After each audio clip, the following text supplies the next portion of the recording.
If you're trying to keep up with the just mind-bending speed of AI development right now, and I mean, who isn't?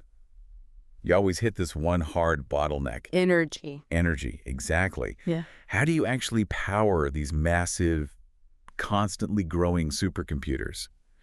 We've been looking at the sources on Meta's big answer to this, and well, it's a huge, almost historic commitment to nuclear power. That really is the core tension, isn't it? The AI is just accelerating faster than our grid can keep up. Right. And when a company like Meta says its goal is, and this is a quote, personal superintelligence, I mean, you're talking about an infrastructure need that is just, it's on a whole other level. And that means you need power that is clean, always on, and this is the key word for you to remember today, firm. Yes. Firm power. It's not the same as the intermittent solar or wind they've bought before. This deep dive is about solving that 2047 reliability problem. Right. They can't just buy kilowatt hours. They have to buy certainty. And that need for certainty is basically forcing them to help shape the future of the entire American energy grid. Okay, so let's get into the scale of this, because the numbers in the source material are pretty staggering. They really are. The new agreements, we're talking with Vistra, TerraPower, and Oklo, they're targeting up to, what, 6.6 gigawatts of clean energy by 2035? 6.6 gigawatts. Yeah. I mean, let's just pause on that number for a second. That's enough power for millions of homes. It's like running a medium-sized state. And when you add this to their previous deal with Constellation Energy, the sources are confirming that Meta is now, I mean, one of the biggest corporate buyers of nuclear power in U.S. history. The scale of the AI ambition just forces this kind of decade-long strategic bet. There's no other way. So our mission today is to look at the why this race for AI leadership and then the how, specifically this dual strategy they're using. Right, because it's not just one thing. It's a really sophisticated approach. They're trying to stabilize the present while at the same time financing the future. Let's unpack that first pillar then, Yeah. stabilizing the present. This is about Meta investing in plants that are, already up and running. Making sure they stay online. This is where those Vistra agreements are so important. Okay, so what's the deal with Vistra? These are absolutely critical for immediate grid stability. We're talking about long-term, 20-year agreements. 20 years. So this is not a short-term play. No, not at all. It's about extending the life of 3 big nuclear plants. You've got Perry and Davis-Besse in Ohio, and then Beaver Valley in Pennsylvania. And the amount of energy is huge. It's over 2.1 gigawatts from just those 3. Correct. And that power flows right into the PJM grid. Which, for anyone who doesn't know, is the biggest wholesale electricity market in the U.S., right? It covers something like 13 states plus D.C. That's the one. So these purchases have an immediate, very real impact on a huge part of the country's power supply. And it's not just about buying the power that's already there. No, and this is maybe the more important detail for the grid itself. Meta is supporting what are called capacity expansions or uprates. Okay, you need to explain what an uprate is, because you hear that term a lot.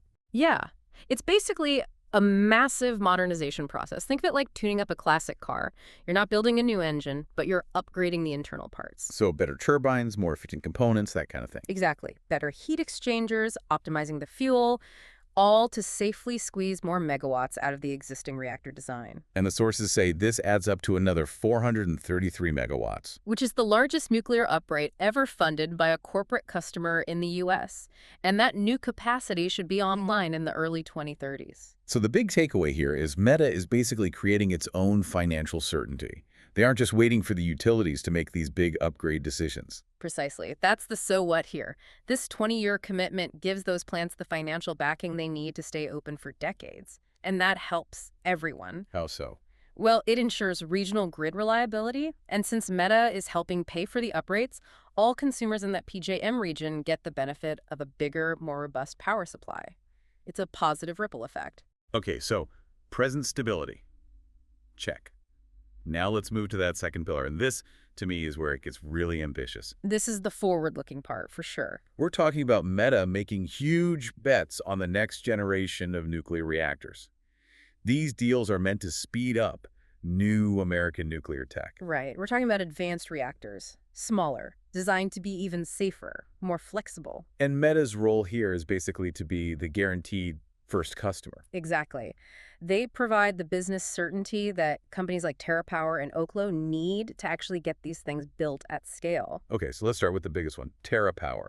This is Meta's largest commitment to advanced nuclear so far. Yeah, the TerraPower agreement is a huge deal. It's essentially funding the development for the first two new Natrium units. And Natrium is the Bill Gates-backed company, right? This is that molten sodium reactor concept. That's the one. It's a totally different technology from the current water-cooled reactors. These first two units alone will generate up to 690 megawatts. With a delivery date as early as 2032. And that's just the start. Right, the agreement gives them rights for energy from 6 more units after that, so a total of 8 units. And if all 8 get built, you're looking at 2.8 gigawatts of baseload power. But here's the really revolutionary part, the thing that sets this tech apart. Storage. The storage. The sources highlight this. These units come with an additional 1.2 gigawatts of built-in energy storage. So help me understand what that means. Nuclear is usually just baseload, right? Always on, same output. Does this mean it can be flexible? It does. It completely changes nuclear's role on the grid. The Natrium system has this huge integrated molten salt tank, so the reactor can run at 100% all the time, which is most efficient. And when power demand is low, it just stores the heat. It stores the heat in the salt. Then, when the grid needs a massive surge of power, say when the sun goes down and solar panels turn off, it can unleash that stored heat, spin the turbines, and flood the grid with electricity. Wow. So it's baseload plus a peaking plant. Yeah. That's a game changer for a grid trying to use more renewables. It's transformative, and what's interesting from a policy angle is how Meta's commitment just accelerates everything. Knowing you have a customer ready to buy 2.8 gigawatts lets TerraPower raise capital and lock in their supply chain so much faster. It bypasses some of the usual political hurdles. It really does. Okay, so let's shift to the other partnership with Oklo. This one seems much more targeted geographically. It's a hyper-focused, direct supply line. This deal is all about building a brand new, advanced nuclear campus in Pike County, Ohio. And the timeline here seems incredibly fast. The sources say it could come online as early as 2030. I know, it sounds aggressive, but Yeah. they're banking on smaller, standardized designs to hit that date. And this campus will add another, what, 1.2 gigawatts? Up to 1.2 gigawatts, yes, and it's explicitly meant to support Meta's operations right there in Ohio, including their giant Prometheus supercluster. The AI supercomputers. The AI supercomputer in New Albany, yeah. So what's the advanced part of these Oklo Aurora reactors? Yeah. They're based on proven fast reactor designs, but they're miniaturized and modernized. The really key detail here, though, is the fuel. Okay. They can use both fresh and repurposed fuel. Repurposed as in nuclear waste. Exactly. They can actually run on the waste from traditional reactors. It extracts more energy and dramatically reduces the volume and long-term toxicity of what's left over. So it's a sustainability play, too. It helps solve the waste problem. It's a huge step forward for the environmental case for nuclear. And again, Meta's commitment is what provides that crucial first customer to get this tech out of the lab and into the real world. So just to recap, they've locked in 2.1 gigawatts of existing power, boosted it by 433 megawatts. Then they're accelerating up to 2.8 gigawatts of advanced reactors with storage and building another 1.2 gigawatts of waste recycling reactors for their AI hub. That's the big picture. So what does all this mean for the rest of us, for the economy and, the average person who isn't running a global data center? Well, it connects a lot of dots between the tech race, energy infrastructure, and good old-fashioned job creation. Right. Meta is highlighting the economic benefits. Oh, absolutely. Thousands of construction jobs in Ohio and Pennsylvania just to build all this. Then hundreds of high-quality long-term jobs to actually run these plants. And it's not just the on-site jobs, right? It affects the whole supply chain. Hugely. You have to manufacture all these specialized components for the uprates, fabricate the new reactors. It supports this whole ecosystem of American manufacturing and engineering. And there was a key detail in the source material about consumer costs, which is a question that always comes up. Yes, and they're very clear on this point. They state they pay the full cost for their energy. So residential customers are not subsidizing their AI build-out. And in fact, by supporting the grid with all this firm power, they're actually helping ensure reliability and stable wholesale prices for everyone. So it's not just taking power, it's strengthening the whole system. Which brings it all back to the starting point, AI leadership. This isn't just about being a good corporate citizen, it's a business necessity. It is 100% mission critical. The kind of computing you need for this level of AI just cannot tolerate intermittent power. It's impossible. So these investments are essential to, securing America's position in AI. Absolutely. You can't run a supercluster like Prometheus without this kind of massive guaranteed power supply. The size of the power purchase really does equal the size of the AI ambition. So to just quickly summarize our deep dive here, Meta has this really comprehensive strategy. It's both defensive and aggressive. Hmm. They're defending reliability by extending the life of 2.1 gigawatts of existing plants.